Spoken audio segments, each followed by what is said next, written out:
To our channel kitchen in the dark. எல்லாரும் நல்லா இருக்கீங்களா? நானும் நல்லா இருக்கேன்.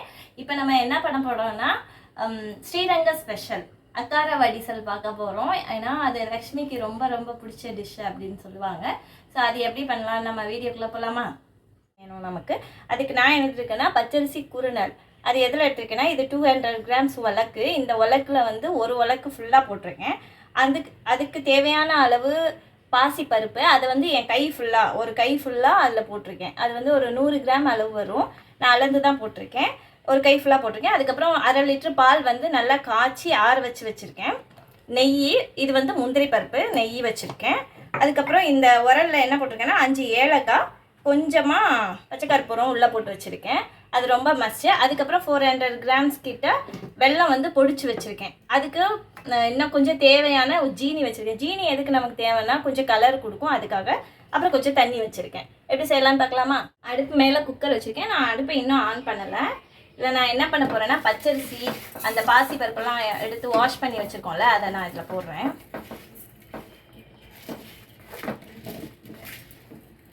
எல்லாத்தையும் நல்லா போட்டாச்சு. அது ஒட்டி இருக்கிறதெல்லாம் நல்லா தட்டி விட்டு உள்ள போட்டுருங்க.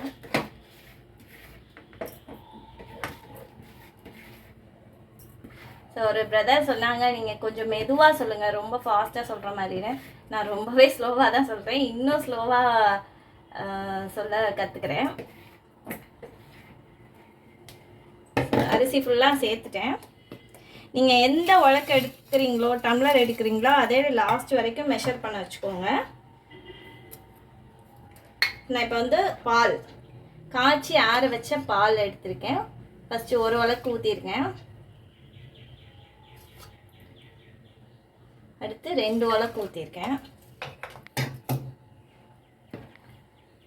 தண்ணி ஊற்றுறேன். தண்ணி ஒரு உலக்கு ஊற்றிருக்கேன்.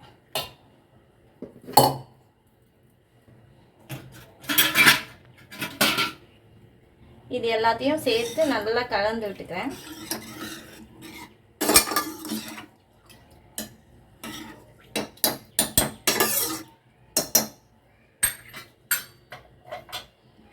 மூடி போட்டுக்கிறேன்.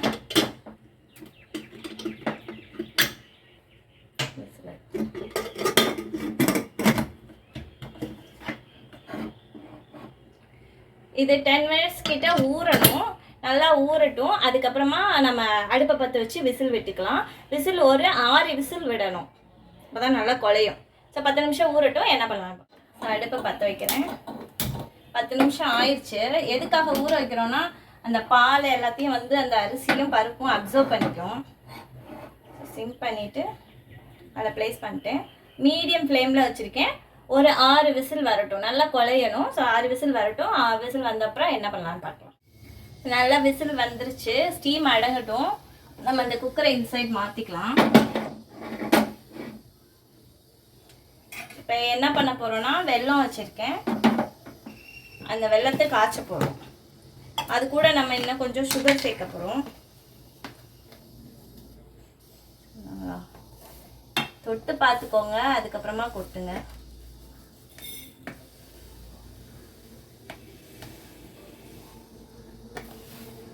ஏற்கனவே 2 உலக்கு அதில் வெல்லம் போட்டிருக்கேன். இப்போ ஒரு உலக்கு சுகர் போட்டிருக்கேன், ஒயிட் சுகர்.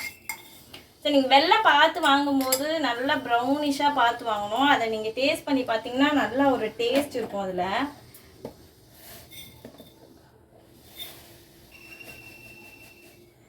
நீங்கள் இப்போ ஒயிட் சுகர் வேணாம் அப்படின்னா நீங்கள் ஒரு 400லேருந்து 800 கிராம் வரைக்கும் நீங்கள் வெல்லம் போட்டுக்கோங்க, 1 கிலோ வரைக்கும். இனிப்பை பொறுத்து. ஏன்னா பருப்பு போட்டிருக்கோம், பால் போட்டிருக்கோம், இனிப்பு நிறையா இருக்கும். நான் இப்போ வந்து 1.5 உலக்கு ஜீனி போட்டிருக்கேன். நான் இதிலே வந்து தண்ணி அளந்துக்கிறேன். 1 கப் ஊற்றிருக்கேன். ஸோ 1.25 கப், அவ்வளோதான், தண்ணி ஊற்றியாச்சு. நான் அடுப்பு பற்ற வச்சுக்கிறேன்.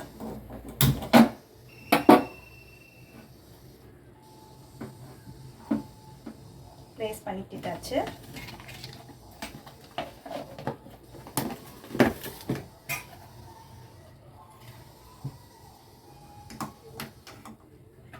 வெல்லம் வந்து நம்ம பாகலாம் காய்ச்சல, ஜஸ்ட் அதை கரைய வைக்கிறோம். ஏன்னா அதில் மண் இருக்கும், அதுக்காக.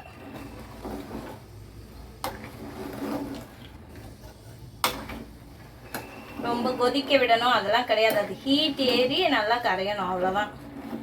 நமக்கு நல்லா கரைஞ்சி கொதி வர ஆரம்பிச்சிருச்சு.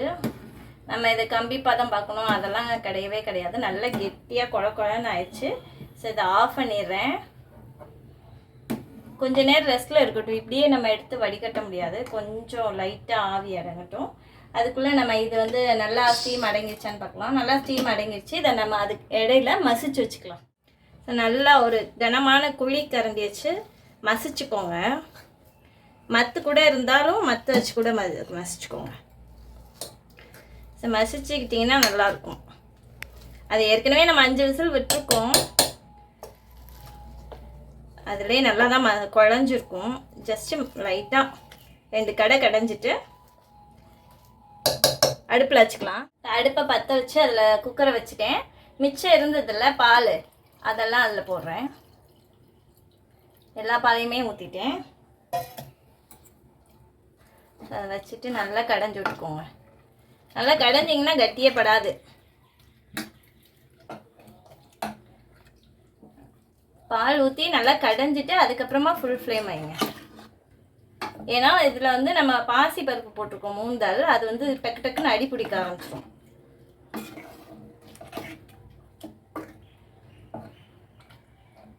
நல்லா கடைஞ்சி விட்டிங்கன்னா, நல்லா கலந்து விட்டிங்கன்னா நல்லா கடைஞ்சி. ஏற்கனவே நம்ம பால் வந்து காய்ச்சி தான் ஆற வச்சுருக்கோம். அதை ஒன்றும் நம்ம புதுசாக காய்ச்சணும்னு இல்லை.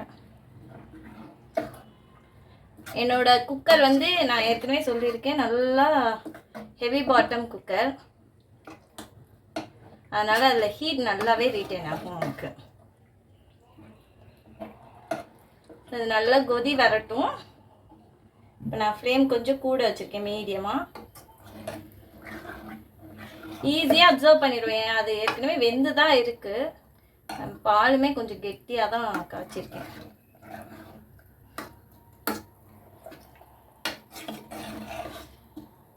நான் ஒரே ஒரு தடவை இந்த அக்கார வடிசல் பெருமாள் கோயிலில் சாப்பிட்ருக்கேன். அந்த டேஸ்ட் இன்னுமே எனக்கு நாக்கில் நிற்கிது. அவ்வளோ டேஸ்ட்டாக இருக்கும் அது.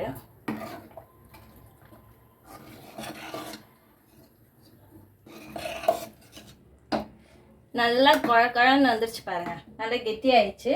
இப்போ நான் அந்த வெல்லத்தை நல்லா ஃபில்ட்ரு பண்ணி வச்சுருக்கேன். அந்த வெல்லம் ஃபுல்லாக அதில் ஊற்றிக்கிறேன். கரெக்டாக தொட்டு பார்த்து வச்சு ஊற்றுங்க, ஹீட்டாக இருக்குது. நான் ஃபில்ட்ரு பண்ண கிடையாது, என் பையன் தான் எனக்கு ஃபில்ட்ரு பண்ணி கொடுத்தான். அவ்வளோ ஹீட்டாக இருக்குது. விட்டோன்னு சொல்லிட்டு அப்படியே செட் ஆயிடும். ஓரளவு ஹீட்டோடே நம்ம பண்ணால் தான் அது வடிகட்ட முடியும்.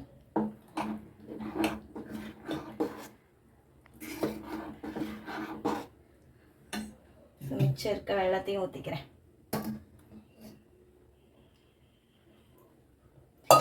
இனிப்பு உங்களுக்கு எவ்வளோ தேவையோ அதுக்கேற்ற மாதிரி நீங்கள் வெல்லம் சேர்த்துக்கோங்க. இப்போ நான் 400 கிராம்ஸ் வெல்லம், ஒரு 250 கிராம்ஸ் கிட்ட சுகர் சேர்த்தேன். நீங்கள் ஃபுல்லாகவே நீங்கள் வந்து வெல்லம் சேர்க்கணுன்னா வெல்லம் சேர்த்தே பண்ணிக்கலாம்.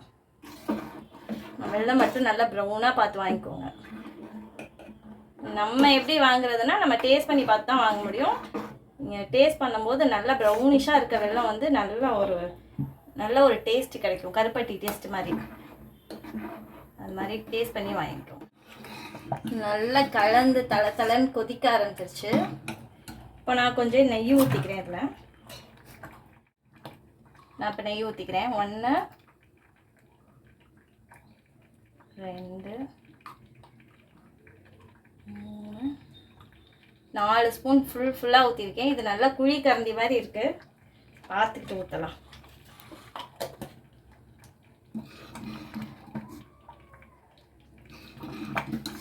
நல்லா தெரிக்குது. மீடியம் ஃப்ளேமில் வச்சுக்கோங்க, இல்லாட்டி முகத்தில் எதுவாவது தெரிச்சிடும்.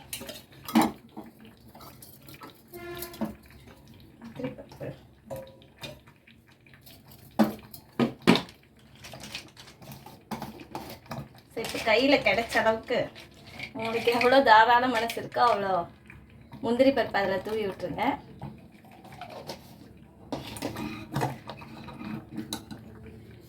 எடுத்து நம்ம பச்சை கற்பூரமும் ஏலக்காயும் இடித்து வச்சுருக்கோம். பச்சை கற்பூரம் எப்படி இருக்குன்னா இந்த மாதிரி ஸ்லைஸாக இருக்கும். இது கடையில் கேட்டிங்கன்னா தெரியும். அதில் வந்து நிறையா போட்டுறக்கூடாது, நீங்கள் துளியோண்டு தான் போடணும், நிறையா போடக்கூடாது. அதுக்கு துளியோண்டு போட்டாவே அவ்வளோ அரோமா கிடைக்கும். அவ்வளோதான், ஆஃப் பண்ணியாச்சு. ஸோ கொஞ்சம் நேரம் செட் ஆகட்டும், அப்புறம் எப்படி இருக்குன்னு பார்ப்போம். எப்படி இருக்குன்னு சொல்கிறேன். பக்கத்தில் கொண்டு வரும்போதே இந்த பால், ஏலக்காய், அப்புறம் இந்த பச்சை கற்பூரம் அதெல்லாம் போட்டோம்ல, அதோட ஸ்மெல்லாம் சூப்பராக இருக்குது. வெல்லம் எல்லாம் கலந்து நெய்யோட.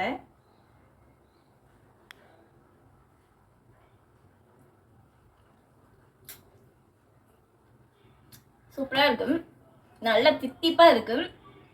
நம்ம வெல்லம் வந்து வெல்லமும் சுகரும் ஜாஸ்தியாக தானே போட்டோம். ஸோ அதனால் நல்லா தித்திப்பாகவே இருக்குது. இதே மாதிரி நீங்களும் செஞ்சு ஆயுத பூஜையை சிறப்பாக கொண்டாடுங்க. நெக்ஸ்ட் வீடியோவில் பார்க்கலாம். Tata, bye bye.